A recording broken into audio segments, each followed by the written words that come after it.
Eu vou hoje, senador Dário Berg, falar sobre o nosso sistema tributário, porque nós estamos no meio de uma discussão de um ajuste fiscal, nós sabemos dos problemas fiscais que o Brasil enfrenta, mas nós vamos falar de como esse sistema tributário brasileiro é injusto, é regressivo, penaliza centralmente trabalhadores e classe média. Os mais ricos pagam muito menos impostos do que os trabalhadores e as classes médias. E queremos aqui apresentar um conjunto de propostas que tem um impacto fiscal muito grande. Se o governo luta para aumentar a arrecadação, nós podemos mostrar aqui que nós podemos aumentar muito a arrecadação fazendo justiça tributária. Então, começo o meu discurso, presidente Dário Berg, dizendo que a gente diminui a desigualdade e faz justiça social de duas formas. Na hora que você executa o orçamento, que você faz políticas públicas, gastos sociais. Isso, nesses últimos 13 anos, dos governos do PT, nós tivemos um grande avanço. Diminuímos a desigualdade do país muito em cima do gasto público. Só que a outra ponta ainda falta muito. A outra ponta é você diminuir a desigualdade, fazer justiça social, melhorando a arrecadação, para que os que podem mais tenham uma contribuição mais significativa. Nesse terreno, eu vou mostrar aqui nesse meu discurso que nós estamos muito atrasados. O Brasil tem um sistema tributário dos mais regressivos e injustos do mundo. Há muitos números que revelam que a classe média, os trabalhadores e os mais pobres são aqueles que pagam uma carga excessiva. Segundo o estudo do IPEA, os 10% mais pobres destinam 32% das suas rendas para pagar impostos. Enquanto isso, os 10% mais ricos pagam somente 21%. Em outro estudo do IPEA, é revelado que o extrato intermediário dos declarantes de imposto de renda em 2013, cerca de 1,5 milhão de pessoas com rendimento entre 162 mil e 324 mil por ano, paga 11,5% do total da sua renda. A situação é muito distinta entre os muito ricos. Os muito ricos, 71.440 pessoas de renda em torno de 4,2 milhões, pagam apenas 6,1%. Isso ocorre porque grande parte de suas rendas não é tributável, porque recebem lucros e dividendos de suas empresas que são isentas de tributação quando são recebidas por pessoa física. Verdade, senador Dário Berg, é o seguinte: se você é funcionário público, assalariado, ganha R$5 mil, você paga uma tabela de imposto de renda 27,5%. Agora, um sócio de uma grande empresa do país, que recebe R$200 mil por mês, ele às vezes paga nada, porque ele pode, no seu salário, ter um salário pequeno formalmente, mas o salário vem travestido de distribuição de lucros e dividendos, que no Brasil, infelizmente, desde 1995, não é tributado. Eu vou explicar isso aqui. O Brasil precisa fazer uma reforma tributária, além de socialmente justa, evitaria que o país tivesse problemas orçamentários governamentais. Se o andar de baixo pagasse impostos com a carga justa e o andar de cima pagasse de acordo com sua capacidade, teríamos um grande incremento na nossa arrecadação. É preciso reformular vários aspectos do nosso sistema tributário, desde a carga excessiva sobre o consumo até o imposto sobre grandes heranças e doações. É preciso repensar e reformular pelo menos os seguintes pontos. Item número 1, zerar impostos sobre alimentos. É preciso zerar os impostos estaduais e federais sobre todos os alimentos. Os impostos sobre alimentos estão em torno de 17%. É muito alto e injusto. Por exemplo, quando uma pessoa rica ou um pobre compra frutas, ambos pagam 22% de impostos. Para as pessoas mais ricas, esse é um valor irrisório, mas para os mais pobres, o imposto pode ser o limite entre comprar ou não comprar uma outra fruta. Na Inglaterra, não há impostos sobre alimentos. Em 34 estados americanos também não há. Os impostos indiretos, isso é, aqueles que não incidem diretamente sobre a renda e patrimônio, são quase sempre injustos, porque a alíquota é a mesma para diferentes cidadãos com diferentes capacidades contributivas. A maior parte dos impostos indiretos vai para os estados e o Distrito Federal, que podem perder muito ou podem ficar inviabilizados se houver uma redução drástica, embora justa, dos impostos indiretos e especialmente sobre os alimentos. Contudo, os estados e o Distrito Federal deveriam ser compensados com a instituição de novos impostos, por exemplo, IPVA para jatinhos, helicópteros, iates e lanchas, ou com aumento da alíquota de imposto sobre herança e doações, ou ainda com parte de um imposto sobre grandes fortunas.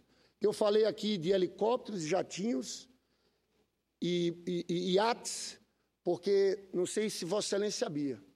No Brasil, quem compra um carro zero paga imposto, IPVA. Quem compra um jatinho, quem compra um helicóptero, quem compra um iate, paga zero de imposto. Ponto 2. Tributar lucros e dividendos recebidos por pessoa física. A empresa, vou tentar explicar resumidamente, a empresa paga o salário ao trabalhador e desconta imposto de renda na fonte. Isto é, o trabalhador já recebe o seu salário descontado. Aqueles que ganham salários médios pagam a alíquota de 27,5%. A empresa também transfere lucros e dividendos aos seus donos. Contudo, de acordo com a legislação, o empresário não precisa descontar nada. Lucros e dividendos são transferidos das empresas para os empresários que estão isentos de qualquer tributação. O lucro recebido pelo empresário deveria ser tributado. É uma renda, tal como o salário, que é gerado dentro de uma fábrica, por exemplo. Não seria bitributação. Há tributação no lucro da pessoa jurídica. E depois, quando é transferido para a pessoa física, deveria sim pagar imposto. Afinal, quem paga imposto não é o montante que circula na economia, da empresa para o empresário, mas sim a pessoa física e a jurídica. Primeiro pagou a pessoa jurídica e depois deveria pagar a pessoa física. E sempre foi assim. Essa isenção aqui, que eu considero absurda, teve início em 1995, durante o governo de Fernando Henrique Cardoso, com a Lei 9.249. Antes disso, a alíquota era de 15% de imposto de renda retido na fonte. Se o governo restabelecesse essa alíquota de 15%, isentando os participantes do Simples, o potencial de arrecadação estaria entre 35 e 40 bilhões por ano. Um impacto fiscal enorme. Ponto 3. Tributar a remessa de lucros para o exterior. Essa isenção da retirada de lucro das empresas, aprovada durante o governo Fernando Henrique, também vale para as grandes multinacionais. Aconteceu também no final de 1995. Então, por extensão, as empresas estrangeiras que têm matrizes ou outras filiais no exterior querem mandar seus lucros para fora do país. Sabe quanto pagam de imposto? Zero. Você faz distribuição de lucros e dividendos com remessa ao exterior e não paga nada de imposto. Somente nos últimos 2 anos, remeteram mais de 52,5 bilhões para Estados Unidos, Europa, Japão e paraísos fiscais. Para essas empresas, não basta essa enorme facilidade. Fazem outros artifícios que reduzem ainda mais os impostos que pagam ao fisco brasileiro. Por exemplo, compram matérias-primas de suas empresas no exterior, a preço elevado. Assim, transferem recursos a mais para o exterior, no movimento dentro da própria multinacional, e aumentam suas despesas no Brasil. Assim, o lucro aqui é menor e a multinacional paga menos impostos. Na hora de exportar, também utilizam outro mecanismo. Vendem seus produtos a preços baixos para suas filiais em paraísos fiscais que reexportam os produtos para o destino final. Então, o lucro no Brasil é menor e, portanto, pagam menos impostos.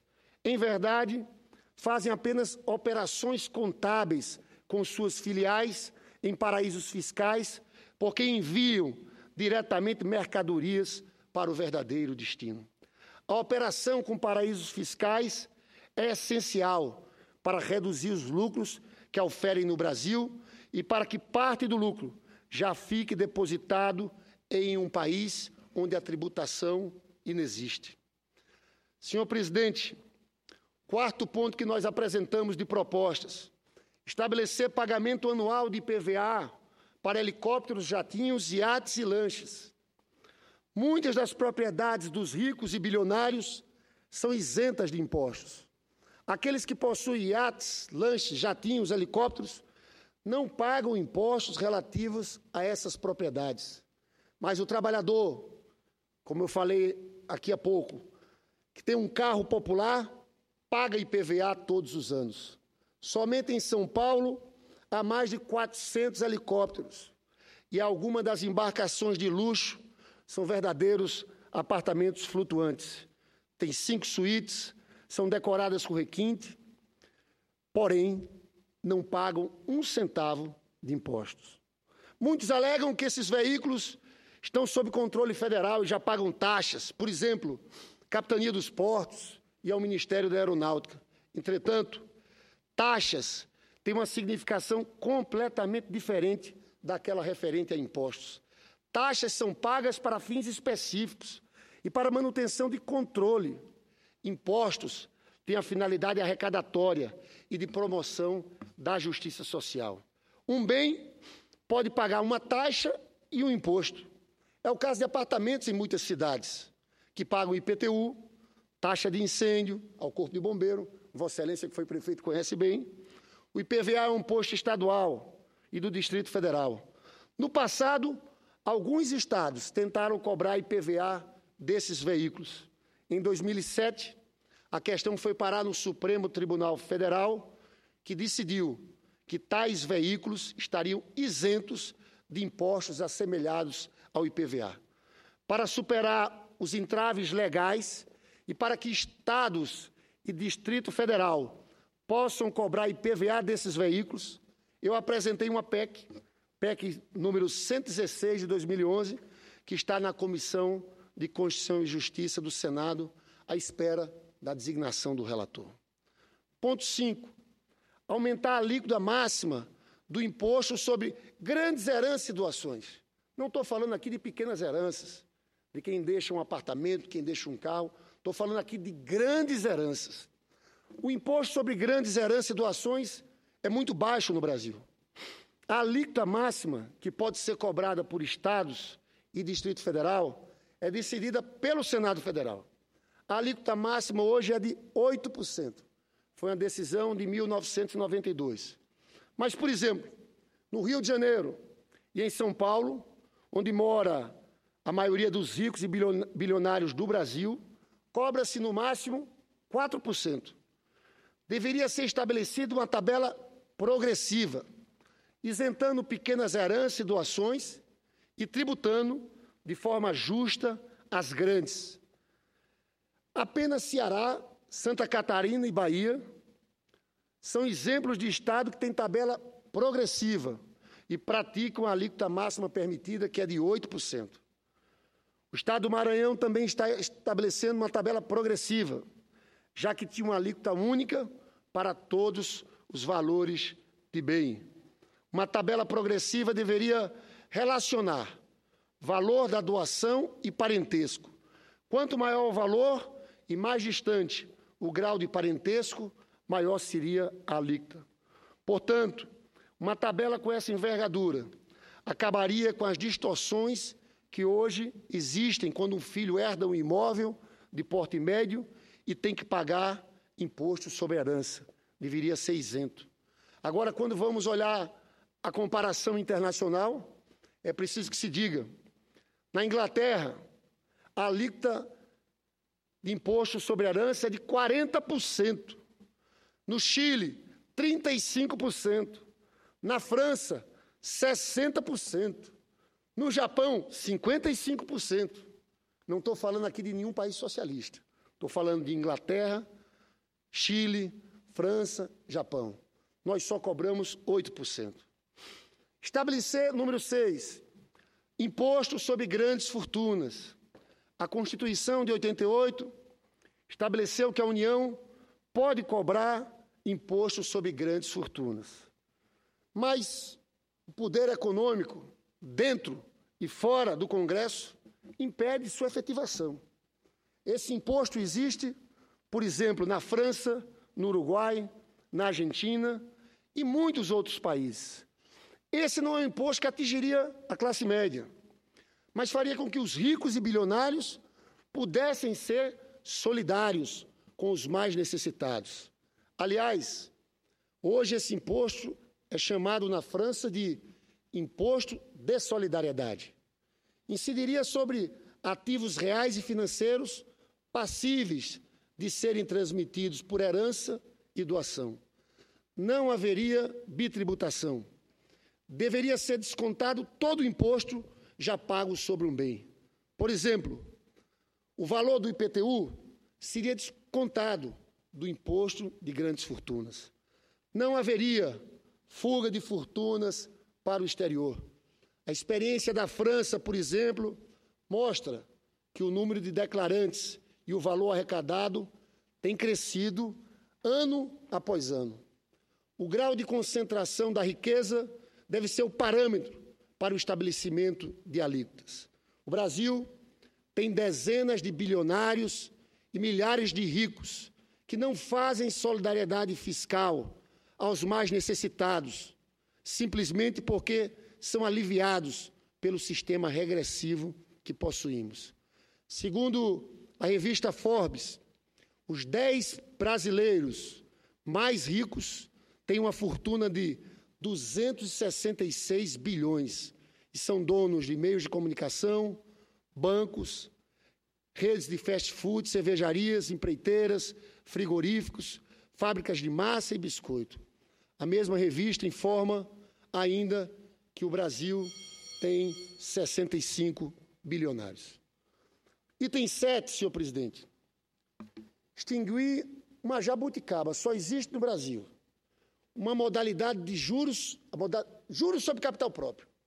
Inclusive, quero fazer justiça à senadora Gleisi Hoffmann, que é relatora de um projeto do governo federal, que aumenta a contribuição social de lucro líquido dos bancos de 15% para 20%. Essa foi a proposta do governo federal, uma proposta que devemos aprovar no Congresso Nacional. E a senadora Gleisi Hoffmann colocou no seu projeto inicial, no seu relatório inicial, a extinção dessa aberração, que é juros sobre capital próprio. Felizmente, ela não conseguiu construir maioria na comissão e foi retirado. A senadora foi muito correta também quando aumentou a contribuição de 15% para 23%. Também não atingiu maioria na comissão e teve que voltar aos 20%. Mas o esforço da senadora Gleisi é um esforço muitíssimo importante. Eu fico a pensar desse lobby que existiu por trás dessa movimentação para que retirasse a extinção do juros sobre capital próprio e que não elevasse a contribuição social do lucro líquido dos bancos para 23%. Porque o Brasil todo está fazendo um grande esforço fiscal, um grande ajuste. E os bancos nunca ganharam tanto, senador Dário Berg. Então, estava certa a senadora Gleisi e nós queremos retomar essas emendas na hora de votar o projeto aqui no plenário. Então, juros sobre capital próprio. Vou tentar explicar essa jabuticaba que só existe aqui no Brasil. É o seguinte, os empresários recebem lucros de suas empresas e não são tributados. Mas a empresa paga impostos sobre o lucro que foi apurado. Durante o governo Fernando Henrique, foi inventada uma fórmula, Lei 9.249, para reduzir contabilmente os lucros das empresas para que pagassem menos impostos. Mas o lucro verdadeiro continuaria o mesmo. Vamos à fórmula mágica. O dinheiro do empresário, que é colocado na empresa, chamado de capital próprio, é considerado um empréstimo do dono da sua empresa. Então, a empresa tem que pagar juros ao seu dono. Logo, o dono recebe juros da sua empresa sobre o seu capital próprio. Em suma, recebe da empresa juros e lucros. E isso beneficia a pessoa jurídica, a empresa, porque suas despesas aumentaram com o pagamento de juros, o que faz seu lucro cair. E, dessa forma, tem que pagar menos impostos. Imposto de renda da pessoa jurídica e contribuição social sobre o lucro líquido. Quando a empresa toma empréstimos para iniciar um negócio, é correto que possa abater do lucro as despesas de juros, porque isso é uma forma de compensar o risco que a pessoa jurídica assumiu para gerar empregos e renda. Mas quando não há risco junto a terceiros, quando o capital da empresa é o capital do seu próprio dono, a operação de redução fictícia do lucro, por meio de juros pagos ao dono da empresa, nada mais é do que uma forma legal de sonegar impostos. Isso é uma grande distorção, é um absurdo, é maquiar a realidade, transformando o capital próprio do empresário em empréstimo à sua empresa. Esse pessoal é muito criativo, senador Tadeu. Isso é de uma criatividade incrível. E, infelizmente, isso está na nossa legislação desde 1995. Não existe país do mundo que tenha juros sobre capital próprio. Ponto 8. Reformar a legislação do imposto territorial rural. Tem que ser revista a legislação sobre o ITR. Segundo a Receita Federal, o ITR representa apenas 0,04% de toda a arrecadação tributária brasileira. Há uma grande concentração fundiária no Brasil. Apenas 1% dos proprietários rurais detém 43% das terras, todas com mais de 10 mil hectares. Existem latifúndios e latifundiários, mas não existe arrecadação correspondente.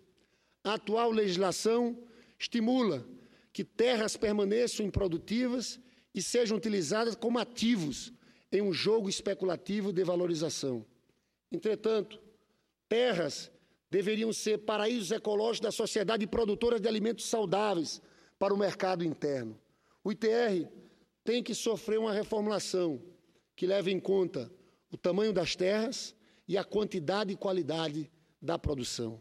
O modelo predominante no Brasil de latifúndios com terras improdutivas ou monoculturas voltadas para exportação tem que ser superado. O ITR tem que ser um instrumento de uma política de estímulo à agroecologia familiar, de produção de alimentos para o mercado interno. Esse é o caminho para a produção de alimentos saudáveis, que são produzidos sem agrotóxicos e sem fertilizantes químicos, e também representa uma estratégia de oferta de alimentos a preços acessíveis ao mercado consumidor interno. Item 9, senhor presidente, eu já estou perto de terminar. Repensar a estrutura do imposto de renda da pessoa física. Justiça tributária é feita quando os impostos são cobrados sobre renda e patrimônio, como vimos, e essa é a grande distorção aqui no Brasil. Impostos indiretos são injustos, cobram a mesma alíquota de ricos e pobres. Mais de 50% de nossa arrecadação vem dos impostos indiretos cobrados sobre a aquisição de bens ou contratação de serviços. No Brasil, somente 18% da arrecadação tributária vem do imposto cobrado sobre a renda e 4% do total vem de arrecadação de impostos sobre patrimônio. São 22% em arrecadação de impostos sobre renda e patrimônio. Isso é muito pouco.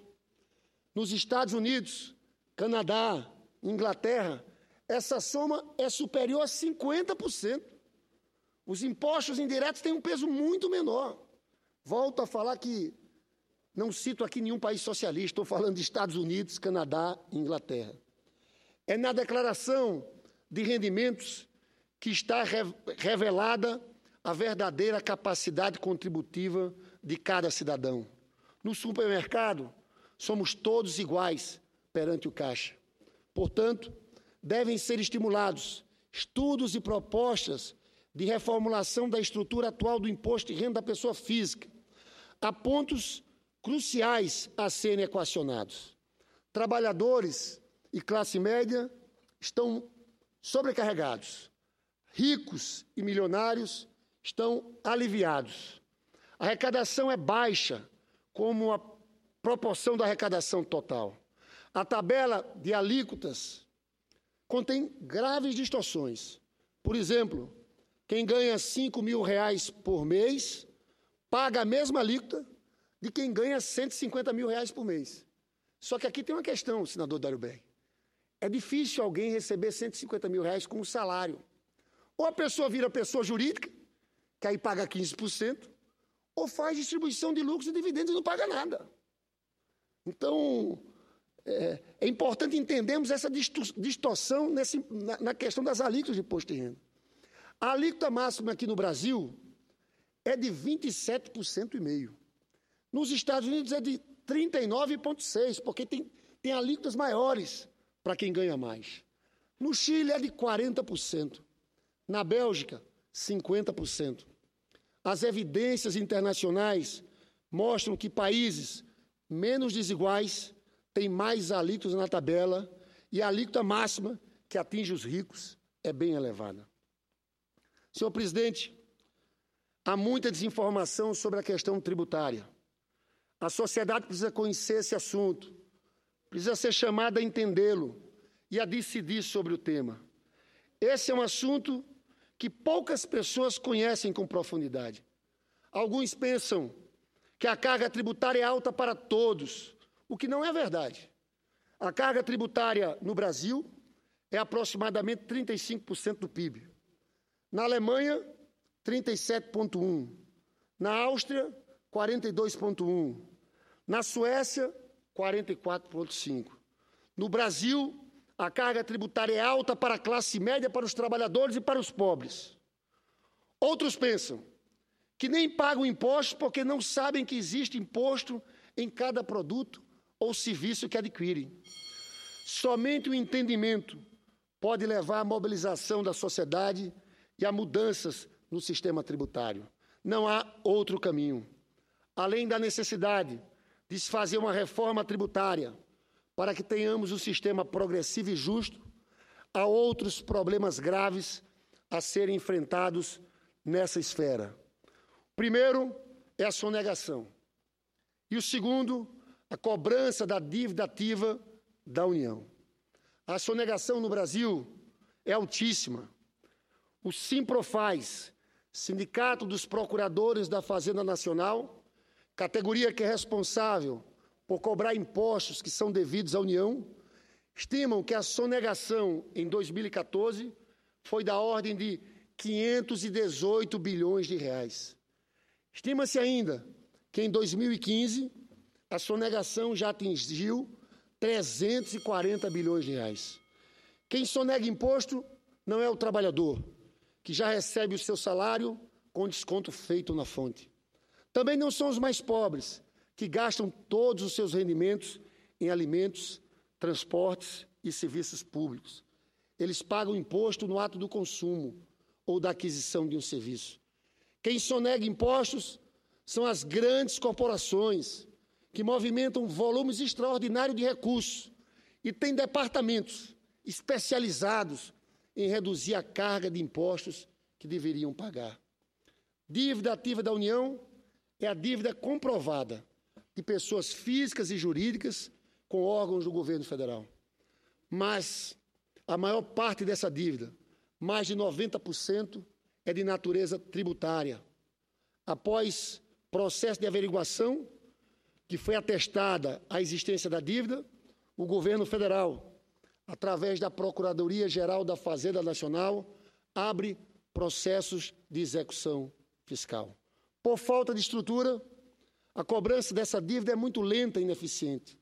Os procuradores trabalham sem equipamento adequado para a investigação, com tecnologia ultrapassada e falta de pessoal qualificado de apoio. De acordo com Aquiles Frias, presidente do Simprofaz, se cada procurador tivesse pelo menos 5 pessoas no apoio, teríamos tempo para investigar mais, estudar estratégias e fazer um trabalho com foco em inteligência. Mas hoje, diz Aquiles Frias, não temos nem sequer um único servidor de apoio para cada procurador. E já está mais do que provado que para cada R$1 investido na Procuradoria, o retorno é de R$ 820 para os cofres públicos. Os últimos números oficiais da dívida ativa da União, divulgadas no site do Ministério da Fazenda, são de 2012. A dívida tributária é estimada em 990 bilhões, mas somente 1/3 desse montante são recuperados por ano. Hoje, a dívida tributária já ultrapassa 1,1 trilhão. Segundo o mesmo Aquiles Frias, os procuradores da Fazenda Nacional têm buscado sensibilizar o governo no sentido de investir mais recursos na Procuradoria, para que possamos nos concentrar na cobrança desses grandes devedores.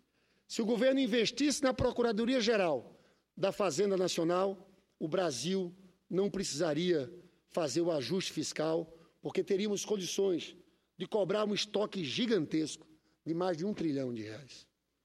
Esse é o ponto, senhor presidente. Eu encerro agradecendo Vossa Excelência pela tolerância. Estou aqui já há quase 30 minutos falando. É uma fala para ficar registrada nos anais, eu quero depois publicar esse texto. Vou me dedicar muito a esse tema de uma tributação mais progressiva no país. Estou fazendo parte dessa comissão formada pelo presidente Renan. Os partidos já indicaram para discutir essa Agenda Brasil e nós vamos entrar com a nossa pauta. E um dos pontos centrais da nossa pauta é esse. Se o governo tiver coragem de acabar com excrescência e abusos, como juros sobre capital próprio, distribuição de lucros e dividendos para remessa no exterior, nós temos condições de incrementar muito a arrecadação no próximo ano. O que nós não podemos aceitar é que faça um ajuste em cima do andar de baixo, dos trabalhadores, dos mais pobres. É impressionante o peso e o lobby que existe nesse Congresso Nacional das grandes corporações, quando a gente fala em aumentar a tributação. Senador, volto a repetir, a senadora Gleice quis aumentar de 15 para 23 a contribuição social sobre o lucro líquido dos bancos. Mas aqui armou-se uma grande frente contra isso. E eu acho que esse debate tem que estar claro para a sociedade. Porque eu não entendo. Quero que as pessoas assumam suas posições. E nós, por isso, vamos apresentar, em relação à contribuição social do lucro líquido, emenda aqui no plenário, para saber quem vai votar contra esse aumento de tributação para os grandes bancos brasileiros que nunca lucraram tanto. Mas eu encerro dizendo o seguinte, senhor presidente. Esse ponto que eu falei agora é muito importante. A cobrança dos devedores, ter uma eficiência. A gente viu a Operação Zelotes, que surgiu aí há pouco. As maiores corporações do país envolvidas na sonegação. Então, esse é um debate que nós vamos fazer. Na próxima terça-feira vai ter a primeira reunião da Agenda Brasil. Eu discordo de inúmeros pontos daquela proposta ali apresentada. Nós não vamos aceitar retirada de direitos de trabalhadores, retirada de direitos de indígenas, que aquilo está nessa Agenda Brasil. Não vamos aceitar propostas que, na verdade, só favorecem ao grande capital, mas vamos apresentar a nossa agenda. E a nossa agenda, eu diria, que terá como centro essa tributação mais progressiva, que incidam sobre os que podem pagar mais, que são os ricos e bilionários do país, que pagam proporcionalmente muito menos impostos. E o outro ponto, que nós vamos centrar na discussão da Agenda Brasil, são medidas concretas para a retomada do crescimento econômico. Senador Dário Berg, eu agradeço muito a Vossa Excelência pela generosidade e tolerância.